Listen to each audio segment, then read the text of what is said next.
ప్రతి ప్రభుత్వ ఉద్యోగి, ప్రతి ఐఏఎస్, ప్రతి ఐపీఎస్ తమని తాము ఆత్మవిమర్శ చేసుకోవాల్సిన రోజు. ప్రభుత్వాలు ఏం చెప్తే అది చేయడం కరెక్ట్ అనుకుంటున్నారు. రాజ్యాంగం పట్టించుకోవట్లా, చట్టాలు పట్టించుకోవట్లా, అలాగే నిబంధనలు పట్టించుకోవట్లా.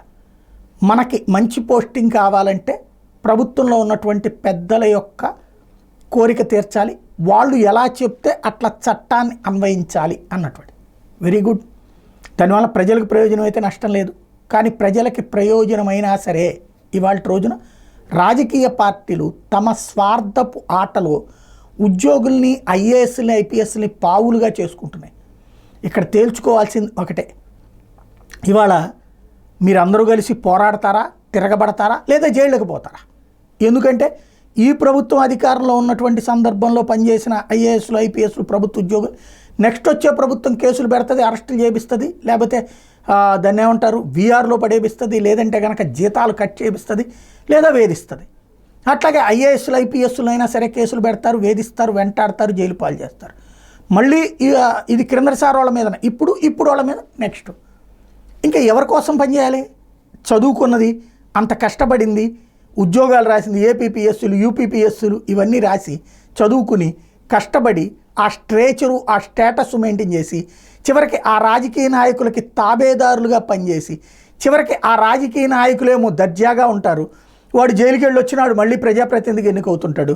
మీరేమో జైళ్ళకి వెళ్ళి ఆ జైళ్ళ నుంచి అవమానకరమైనటువంటి జీవితం, సిగ్గుతో తలదించుకుంటూ బ్రతికేటటువంటి జీవితం అవసరమా? అసలు ప్రభుత్వాలు చేసే పని నుంచి ఇదివరకు ఉద్యోగులకి ఎగ్జంప్షన్ ఉండేది. ఎందుకు? ప్రభుత్వ నిర్ణయం తీసుకుంటే అమలు అన్నట్టు. ఇప్పుడు క్రమంగా ఉద్యోగులు బాధ్యులు అవుతున్నారు, ఉద్యోగులు జైళ్ళు పాలవుతున్నారు.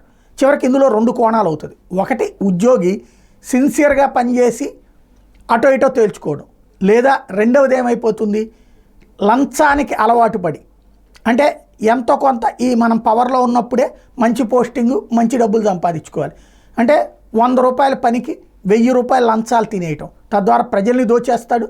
రెండో పక్కన భవిష్యత్తులో కోర్టు కేసులను ఎదుర్కోవడానికి సిద్ధపడతాడు. అంటే అట్లాంటి సిచ్యుయేషన్ వస్తే డెమోక్రసీ నాశనం అవుతుంది, ప్రజలకి ప్రయోజనం ఉండదు. రెండో పక్కన ఈ ఉద్యోగులకు సంబంధించినటువంటి వాళ్ళు ఎవరికి వాళ్ళు, మీరు కష్టపడుతోంది మీకోసం, మీ కుటుంబం కోసమా, సమాజం కోసమా, లేకపోతే రాజకీయ నాయకుల కోసమా? ప్రభుత్వాల్లో ఉన్నటువంటి వాళ్ళ మాటలు వింటూ, లేదా వాళ్ళు చెప్పారని ఇవాళ ఇంకొక ఉద్యోగం మీద వీళ్ళు కేసు పెడుతున్నారు, వాళ్ళు చెప్పారని ఇవాళ వీళ్ళు ఇంకొక పోలీస్ అధికారిని వేధిస్తున్నారు, ఇంకొక ఐఏఎస్ అధికారిని రేపు వీళ్ళు మళ్ళీ వేధింపులకు గురవుతారు. ఇది అవసరమా? వీళ్ళందరూ ఆలోచించుకోకపోతే భవిష్యత్తులో రాజకీయ నాయకులు జైలుకి వెళ్ళారు, ఐఏఎస్లు జైలుకి వెళ్ళారు, ఉద్యోగులు జైలుకి వెళ్ళారు, చర్యలు తీసుకోబడ్డారు, జీవితకాలం ఇబ్బందులు పాలయ్యారు. ఎవరి కోసమో తేల్చుకోవాల్సి ఉంది.